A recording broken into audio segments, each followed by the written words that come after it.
সকলকে জয় যিশু, hallelujah, praise the Lord. ঈশ্বরের গৌরব প্রশংসা করি। আমি ঈশ্বরের দাস মিঠুন হাজরা, ঈশ্বরের বাণী প্রচার করিয়া থাকি। খুব ভালো পরমেশ্বর পিতা আজ আমাদের সকলকে এই বাণীর দ্বারায় আমাদেরকে শিক্ষা দিতে চলেছে। আর এই ভিডিও আমরা সুন্দরভাবে ভিডিওকে শুনব, আর শোনাতে আমাদের বিশ্বাস বাড়ে এবং সেই বিশ্বাস আমাদের জীবনে কৃতকার্য হয়। Hallelujah, praise the lord. ঈশ্বর আমাদের সকলকে এখানে বোঝাতে চাইছে যে আজ আমরা মনুষ্যর প্রতি অপেক্ষা করি, মনুষ্যর প্রতি ধৈর্য রাখি, কিন্তু ঈশ্বর নিরাকার বলে আমরা ধৈর্য রাখি না, ঈশ্বর নিরাকার বলে আমরা অপেক্ষা থাকি না। প্রিয় খ্রিস্ট বিশ্বাসী, দেখা জিনিসের প্রতি কদর না করো। দেখা জিনিস একদিন ধ্বংস হবে, কিন্তু ঈশ্বর নিরাকার, এই জন্য ঈশ্বর কখনো ধ্বংস হয় না। তাই আজকে থেকে না আপনার আশা ভরসা ঈশ্বর প্রতি এবং নির্ভর করা ঈশ্বরের প্রতি থাকুন। তাহলে আপনি দেখবেন আপনার লাইফে অনেক কিছু জিনিস আপনি পাবেন। আপনি ফলবান হতে থাকবেন, গ্রোথ হতে থাকবেন, আপনার জীবনে শান্তি মঙ্গলকে ফিরে পাবেন। যে শান্তি শয়তান আপনার মধ্যে থেকে কেড়ে নিয়েছে সে রিটার্ন ফিরে পাবেন। আমি এক বচন আপনাদেরকে দেবো। আজকে আমাদের টপিক এটাই যে আমরা নির্ভর করব সদাপ্রভুর প্রতি, কোনো মনুষ্যর প্রতি নয়। অপেক্ষা করব ঈশ্বরের প্রতি, কোনো মনুষ্যর প্রতি নয়। হালেলুয়া। আপনার কাছে পবিত্র শাস্ত্র থাকলে যিশাইয়া পুস্তক 30 নম্বর অধ্যায় 18 নম্বর পদ খুলতে পারেন। ওখানে লেখা আছে, আর সেই জন্য সদাপ্রভু তোমাদের প্রতি অনুগ্রহ করিবার আকাঙ্ক্ষা অপেক্ষা করিবেন, আর সেই জন্য তোমাদের প্রতি করুণা করিবার আকাঙ্ক্ষা ঊর্ধ্বে থাকিবেন। কেননা সদাপ্রভু ন্যায় বিচারের ঈশ্বর, ধন্য তাহারা সকলে যাহারা তাহার অপেক্ষা করে। Hallelujah, praise the Lord. খুব সুন্দর বচন। যারা ঈশ্বরের প্রতি অপেক্ষা করছে, ঈশ্বর তাকে করুণা করার অপেক্ষায় থাকবে, অনুগ্রহ করার ঊর্ধ্বে অপেক্ষা করবে, তার ওপরে থাকবে।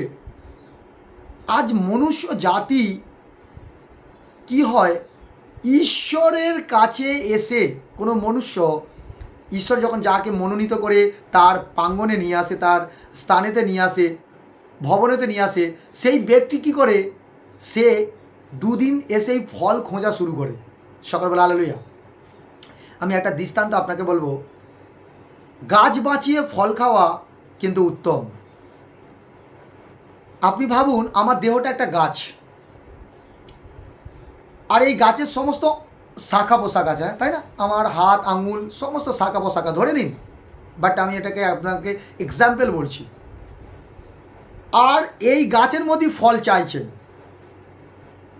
ধরুন আপনার চোখেতে কোনো রকম প্রবলেম এসেছে, আর এই চোখেতে আপনি ফল চাইছেন।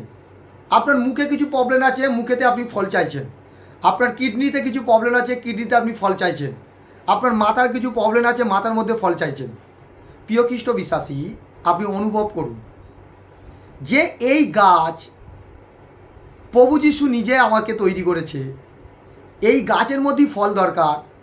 অর্থাৎ যে তৈরি করেছে তাহার প্রতি যদি আমি নির্ভর করি, যে তৈরি করেছে তাহার প্রতি যদি আমি অপেক্ষা করি, তাহলে আমি ফল পাবো না? পাবো না?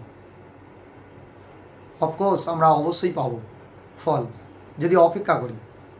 প্রিয় খ্রিস্ট বিশ্বাসী, এই চোখের মধ্যে যদি আমি পাপ রেখে থাকি আর বলি, প্রভু প্রভু আমাকে চোখে দর্শন দাও, প্রভু তুমি আমাকে চোখে দর্শন দাও, প্রভু দর্শন দাও, পাবো কখনো? এই চোখ কী করছে? টিভিতে মন্দ কিছু দেখছে, ফোনেতে মন্দ কিছু দেখছে, মেসেজ করছে মন্দ জিনিস।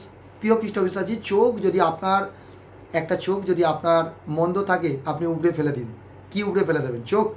চোখের মধ্যে থাকা মন্দকে উপড়ে ফেলে দিন, ওই গাছকে পুরো নষ্ট করে দেবে। প্রিয় খ্রিস্ট বিশ্বাসী, মানুষ অপেক্ষা করতে পারে না, তারা দুদিনে আসে চলে যায়, বলে আমি যিশুর কাছে গিয়েছিলাম, আমি ফল পাইনি। আমি বলবো, এরকম ব্যক্তি মন্দ কথা বলছো।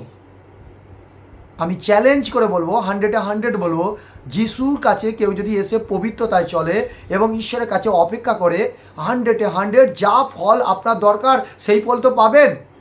প্লাস পয়েন্ট, ঈশ্বর আপনাকে আরও কিছু সংকল্প করে রেখেছে, সেগুলো আপনাকে দেবে। হালেলুয়া।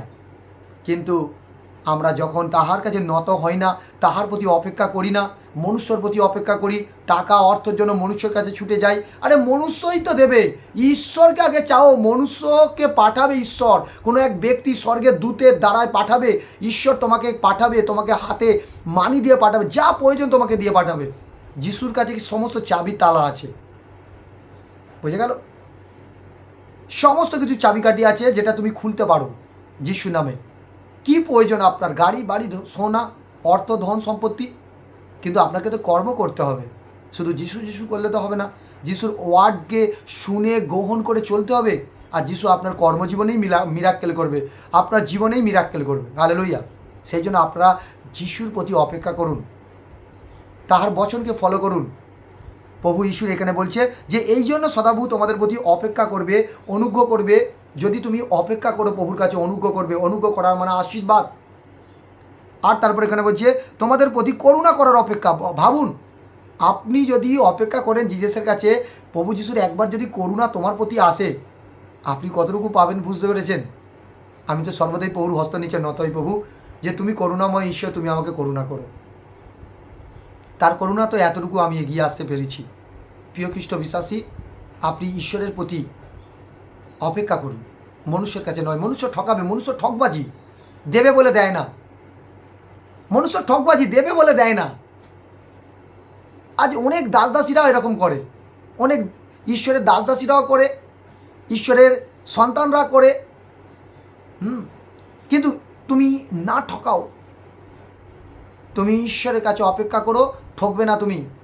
চ্যালেঞ্জ করে বলছি, ঈশ্বরের কাছে অপেক্ষা করা শিখে যাও, কোনোদিন ঠকবে না। ঈশ্বর তোমার মস্তককে উঁচা করবে, আপনার জীবনে শতগুণ আশীর্বাদ করবে।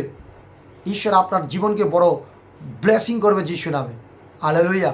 তাই এই বচন দ্বারা আপনি ঈশ্বরের প্রতি অপেক্ষা করুন। যিশায়া 30 নম্বর অধ্যায় 18 নম্বর পদ আপনার জীবনকে বড় পরিবর্তন করবে। তাই এই বচন যদি আপনার ভালো লেগে থাকে, ঈশ্বরকে ধন্যবাদ দিন। ঈশ্বর আপনার জীবনে আরও আশীর্বাদ করবে। আপনারা এই ইউটিউব চ্যানেলে সাবস্ক্রাইব করবেন, অনেক ভিডিওকে দেখতে পাবেন এবং ঈশ্বরের আশিসকে দেখতে পাবেন। হালেলুয়া। তাই আপনারা প্রত্যেকে ঈশ্বরের বাণীকে প্রকাশ করবেন। সকলকে জয় মসিহ কি, গড ব্লেস ইউ।